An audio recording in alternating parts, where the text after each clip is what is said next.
गरीब का जादुई पंखा। हमारी मैया, अरे ये पंखा किसने बंद कर दिया है? देखो तो पूरे घर में गर्मी मच गई है। अरे ओ सीता, सीता! अजी क्या है? अरे ये पंखे की हवा जा किधर रही है? मुझको जरा भी हवा नहीं लग रही। अजी चुप करके सो जाओ, हो सकता है गर्मी से बिजली कट गई होगी। तभी दोनों बच्चे प्रीति और सीनू भी गर्मी और पसीनों से लथपथ आधी रात को ही उठकर लड़ने लग जाते हैं। अरे सीनू के बच्चे, चल दूर हो मुझसे, मुझे गर्मी लग रही है। जब देखो मुझ में आकर चिपक जाता है। मुझे भी तुम्हारे पास छोड़ने का कोई शौक नहीं है। हाँ, क्या बात है, तुम दोनों भाई बहन फिर शुरू हो गए लड़ना। एक तो पंखा भी नहीं चल रहा।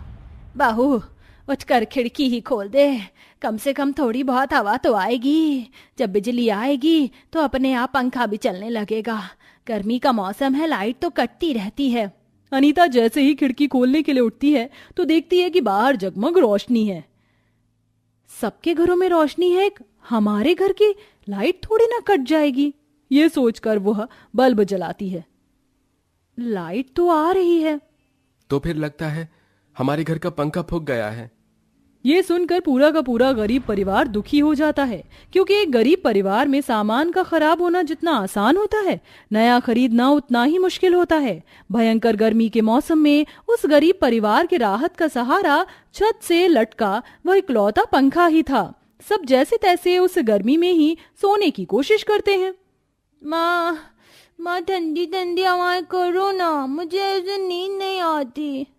अच्छा ठीक है, करती हूँ। अनीता जब थक जाना तो मुझे बता देना, मैं कर दूंगा फिर पंखा।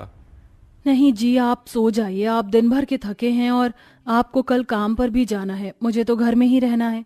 बेचारी गरीब बहू परिवार को पंखा करने में अपनी नींद वार देती है। आधी रात के उस वक्त में हर तरफ सन्नाटा ही सन्नाटा छाया था। जहां आस पड़ोस के लोगों ने अपने घरों में इम्पोर्टेड एसी लगवा रखी थी, गरीबी में बस उस पूरे इलाके में एक रामदास का परिवार ही बच गया था। अगली सुबह, अरे सुजीत बेटा, इस पंखे को खोल कर देख तो ले, इसमें क्या खराबी आई है, और इसे ठीक भी कर दे, वरना कल की तरह आज भी हमारा सोना मुहाल हो जाएगा। अच्छा देखता हूँ माँ। सुजीत पंखे को छत से उतारता है। पंखा काफी सालों का पुराना हो जाने के चलते उसकी पंखुड़ियों को जंग खा चुका था। हे भगवान, इस पंखे की पंखुड़ियां तो एकदम पतली चादर हो गई हैं। तभी तो इस पंखे की हवा एकदम धीमी हो गई थी। अनीता, जरा एक कपड़ा तो देना, इस पंखे को साफ कर देता हूँ, और इसमें थोड़ा तेल डाल दूंगा तो ये पंखा चालू हो जाएगा शायद। लेकिन पंखा साफ करते हुए सुजीत से उसकी पंखुड़ियां टूट जाती हैं। हे भगवान, क्या सुजीत, किसने कहा था तुझको सारा जोड़ इस पंखे में ही आजमाने को तोड़ दिया ना। थोड़ी मोड़ी हवा तो दे रहा था उस गर्मी में। कहते कहते सीता की बूढ़ी सी आंखों में पानी भर आता है। माँ तुम चिंता मत करो, हम सेठ से कुछ पैसे मांग कर देखते हैं। दोनों बाप बेटे लालचंद के लिए काम करते थे, जिसकी खुद की ईंट की भट्टी भी चलती थी और लकड़ी का गोदाम भी, जिसमें वह बढ़ई का काम करते थे। दोनों भयंकर गर्मी में लकड़ी काट कर गोदाम में आते थे। ये लो सेठ, लकड़ी ले आए हम। बस? अरे इतनी सी लकड़ी लाए हो तुम? क्या करूं सेठ, अब मेरे बूढ़े शरीर में पहले जितनी ताकत नहीं रह गई कि ज्यादा लकड़ी ला सकूं। अरे चलो चलो, अब ज्यादा बातों के चौधरी मत बनो। आज बेड बनाने का ऑर्डर आया है, जाके बनाओ। दोनों बेड बनाने लगते हैं। गर्मी उन गरीबों की हालत खराब कर रही थी। ऐसे में कंजूस मालिक सारे पंखे भी बंद कर देता है। ये मालिक लोग कितने कंजूस होते हैं, बस एसी में बैठकर हुक्म जताते हैं और गरीबों के लिए एक पंखा भी बंद कर देते हैं। अरे जाने दे बेटा, इन अमीरों की बस की थोड़ी है हम जैसे गरीबों की तरह गर्मी में खून पसीना बहाना। कुछ घंटों में शाम ढल जाती है। सेठ, हमने बेड बनाकर पूरा कर लिया। चलो बढ़िया है, ये लो तुम दोनों के 100 रुपए 100 रुपए। ये क्या दे रहे हो सेठ? लकड़ी का पलंग बनाने की लागत तो 500 रुपए है कम से कम भी। अच्छा, तू बड़ा आया महारथी 500 लेने वाला है? ये सुनकर सुजीत की आंखें रोने सी हो गईं। अच्छा ठीक है, नहीं देना तो मत दो, लेकिन सेठ मेरे घर का पंखा एकदम खराब हो गया है और तुम तो गर्मियों का हाल देख रहे हो। मुझे 1,500-2 हजार एडवांस चाहिए, पंखा खरीदना है। यहाँ एडवांस का कोई चक्कर नहीं बबुआ, चलो जाओ जयराम जी की।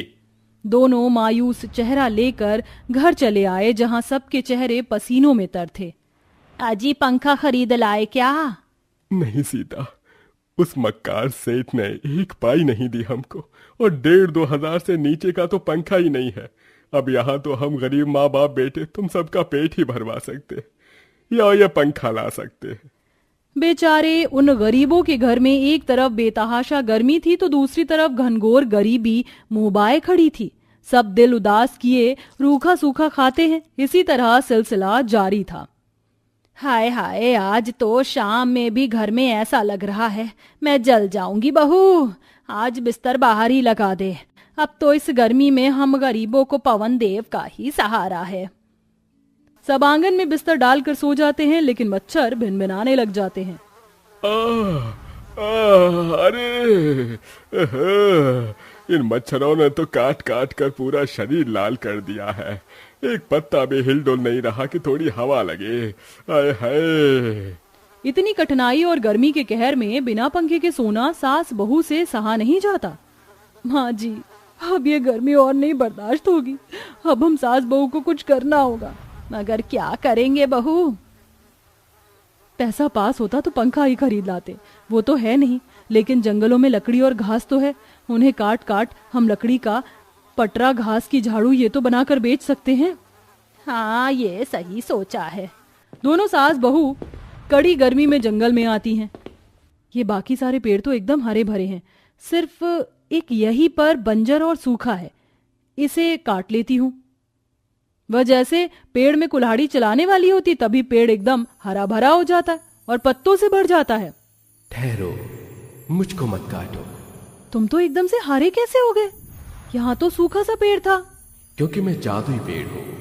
लोगों से अपनी पहचान छुपा कर रखने के लिए मैं बंजर बना रहता हूँ।